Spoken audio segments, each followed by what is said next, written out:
Iki sapa sih aku sih? Masuk.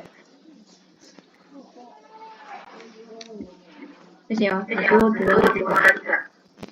Assalamualaikum warahmatullahi wabarakatuh. Waalaikumsalam Perkenalkan, kami dari kelompok 9 yang mengkaji tentang teori belajar behaviorisme menurut Ivan Pavlov dan B.F. Skinner. Saya sendiri Winda Aisyah Janti dan rekan saya Arka Rizka. Baik, untuk latar belakang dari teori ini, yaitu dalam suatu proses pembelajaran, teori belajar merupakan salah satu faktor pendukung keberhasilan suatu pembelajaran. Oleh karena itu, seorang guru maupun calon guru perlu memperoleh wawasan tentang teori belajar dan dapat menerapkannya dalam setiap pelaksanaan pembelajaran. Teori belajar atau teori yang bercerita tentang kesiapan siswa untuk belajar sesuatu. Jadi, prinsipnya teori belajar ini berisi tentang apa yang terjadi dan apa yang diharapkan terjadi pada mental anak yang dapat dilakukan pada usia tertentu. Dalam proses pembelajaran, seringkali guru dan siswa mendapatkan berbagai kendala sehingga tujuan dari pembelajaran itu tidak tercapai dengan baik. Untuk itu, perlu kesiapan yang maksimal dari guru untuk membuat kondisi kelas senyaman mungkin untuk dilaksanakannya proses pembelajaran. Rumusan masalah yang pertama ada bagaimana sejarah singkat biografi Ivan Pavlov. Yang kedua, bagaimana teori belajar behaviorisme menurut perspektif Ivan Pavlov. Yang ketiga, bagaimana sejarah singkat biografi B.F. Skinner. Yang keempat, bagaimana teori belajar behaviorisme menurut perspektif B.F. Skinner. Baik, yang pertama ada sejarah singkat biografi Ivan Pavlov yang akan dipresentasikan oleh rekan saya. Baik, saya akan melanjutkan pembahasan dari Mbak Mina, yaitu tentang biografi Ivan Pavlov, tokoh classical conditioning dan bapak teori belajar modern. Ivan Petrovich Pavlov dilahirkan di Ryazan, Rusia. Desa tempat ayahnya, Peter Dmitrievich Pavlov, menjadi seorang pendeta pada 18 September 1849 dan meninggal di Leningrad pada tanggal 27 Februari 1936. Beliau ini dididik di sekolah gereja dan melanjutkan ke seminar teologi. Ayahnya seorang pendeta, dan awalnya Pavlov sendiri berencana menjadi pendeta, namun dia berubah pikiran dan memutuskan untuk menekuni fisiologis. Dalam hidupnya, Pavlov dipengaruhi oleh buku-buku abad ke-16, terutama yang ditulis Pisarev. Dia sangat konsekuen dengan pekerjaannya, sehingga banyak memperoleh tambahan pengetahuan tentang fisiologi. Perjalanan menjadi seorang fisiologi, Pavlov ke luar negeri memberikan arti penting dalam mendukung dirinya menjadi seorang fisiolog. Keahliannya di bidang fisiolog sangat mempengaruhi eksperimennya, yaitu beliau melihat subjek penelitiannya, yaitu seekor anjing, akan mengeluarkan air liur sebagai respon atas munculnya makanan. Slide selanjutnya. Ketika Pavlov usia 50 tahun, beliau memulai karyanya yang terkenal dengan refleks-refleks yang terkondisikan atau conditioning reflex. Karya tulisnya adalah Work of Digestive Glands dan Conditioned Reflex. Di tahun 1904, dia memperoleh hadiah Nobel di bidang psikologi or medicine untuk karya tersebut.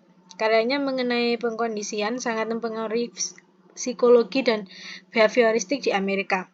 Pengaruh Pavlov kepada para ahli fisiologi malah tidak begitu besar. Pengaruhnya yang besar justru dalam lapangan psikologi. Pada dewasa ini, psikologi di Uni Soviet boleh dikatakan adalah seluruhnya Pavlovian. Pendapat-pendapat Pavlov dijadikan landasan bagi psikologi di Uni Soviet. Karena hal tersebut serasi dengan filsafat doktrin histori materialisme. Seorang ahli yang berjasa dalam menyebarkan pengaruh Pavlov itu dalam lapangan psikologi adalah Van Bechterew.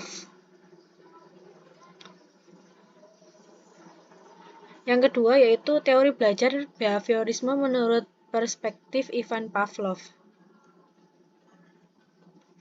Teori belajar classical conditioning. Pada dasarnya, classical conditioning adalah sebuah prosedur penciptaan refleks baru dengan cara mendatangkan stimulus sebelum terjadinya refleks tersebut.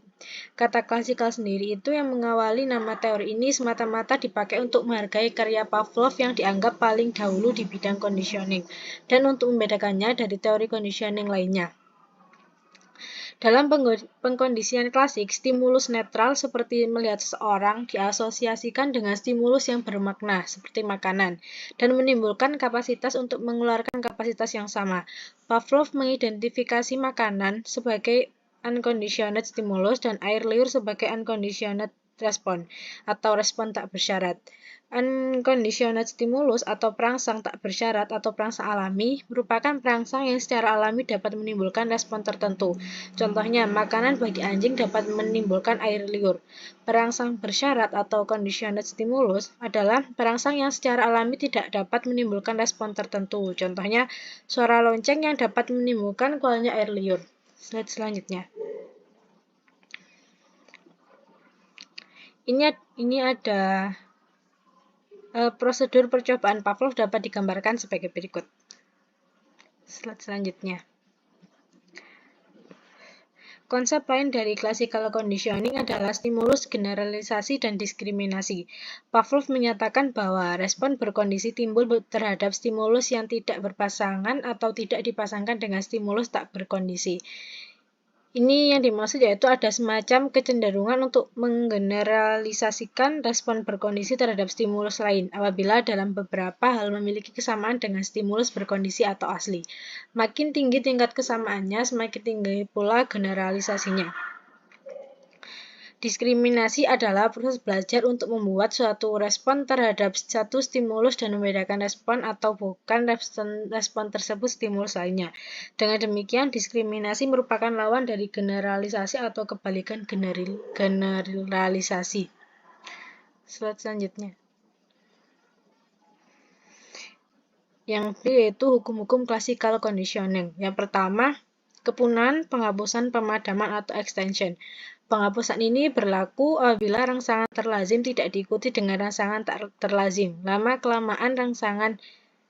Lama-kelamaan individu atau organisme itu tidak akan bertindak balas. Setelah respon itu berbentuk, respon itu akan tetap ada selama masih diberikan rangsangan bersyaratnya dan dipasangkan dengan rangsangan tak bersyarat.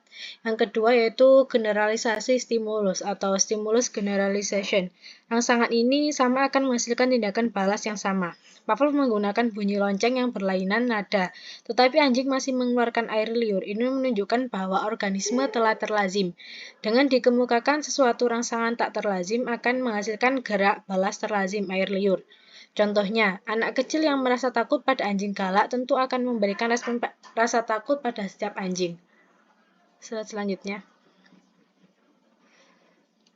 Yang ketiga yaitu pemilahan atau discrimination. Diskriminasi ini yang dikondisikan timbulnya melalui pemadaman yang selektif. Contohnya, anak kecil yang takut pada anjing galak maka akan menunjukkan respon rasa takut pada setiap anjing. Tapi ketika anjing galak terikat dan terkurung dalam kandang, maka rasa takut anak itu menjadi berkurang. Secara garis besar, hukum-hukum belajar menurut Pavlov yang pertama yaitu law of respondent conditioning adalah hukum pembiasaan yang dituntut. Yang kedua yaitu law of respondent extension, yakni hukum pemusnahan yang dituntut. Slide selanjutnya.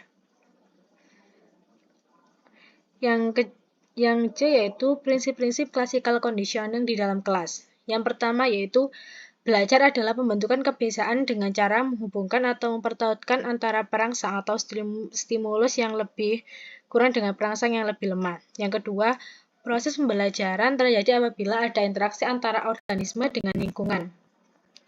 Yang ketiga, belajar adalah membuat perubahan-perubahan pada organisme atau individu. Yang keempat, setiap perangsang akan menimbulkan aktivitas otak. Yang kelima, semua aktivitas susunan saraf pusat diatur oleh eksitas dan inhibitasi. Slide selanjutnya.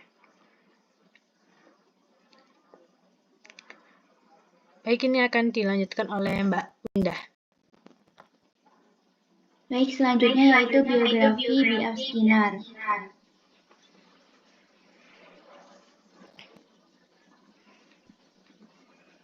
Menurut Sukma Dinata, Rufus Frederick Skinner dilahirkan di sebuah kota kecil bernama Susquehanna, Pennsylvania pada tahun 1904 dan wafat pada tahun 1990.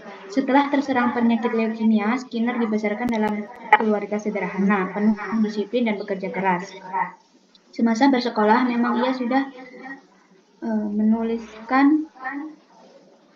menulis untuk sekolahnya, tetapi ia menempatkan dirinya sebagai outsider, menjadi ateis, dan sering mengkritik sekolahnya dan agama yang menjadi panutan sekolah tersebut. Setelah lulus dari sekolah tersebut, ia pindah ke Greenwich Village di New York City dan masih berharap untuk dapat menjadi seorang penulis dan bekerja di sebuah penerbit surat kabar. Pada tahun 1931, Skinner menyelesaikan sekolahnya dan memperoleh gelar sarjana psikologi di Harvard. Setahun kemudian, ia juga memperoleh gelar doktor PhD untuk bidang yang sama. Pada tahun 1945, ia menjadi ketua Fakultas Psikologi di Indiana University, dan 3 tahun kemudian ia pindah ke Harvard dan mengajar di sana sepanjang karirnya. Teori belajar behaviorisme menurut B.F. Skinner.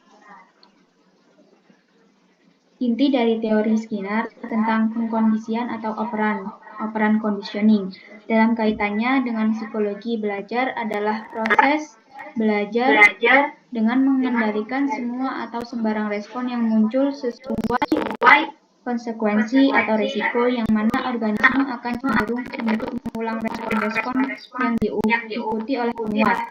Menurut Skinner, tingkah laku bukanlah sekedar respons terhadap stimulus, tetapi suatu tindakan yang disengaja atau operan. Operan ini dipengaruhi oleh apa yang terjadi sesudahnya.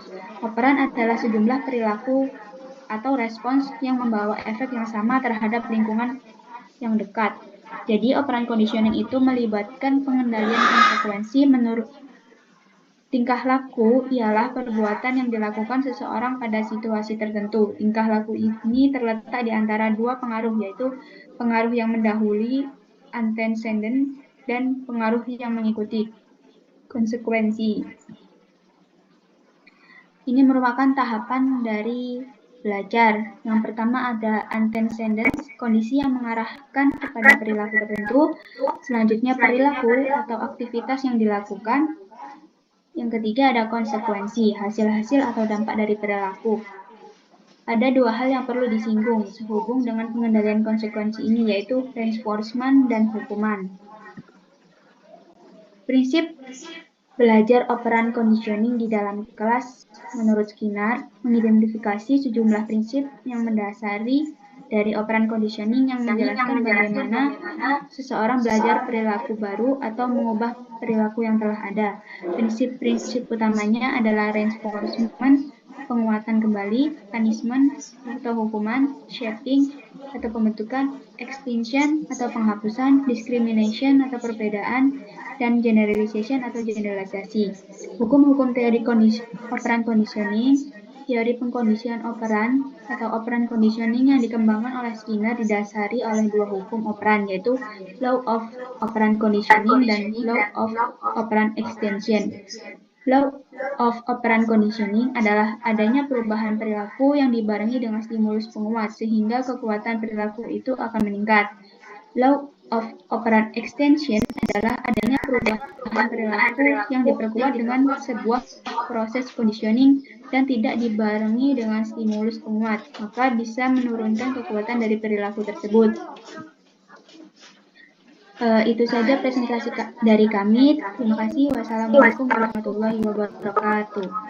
Waalaikumsalam warahmatullahi wabarakatuh.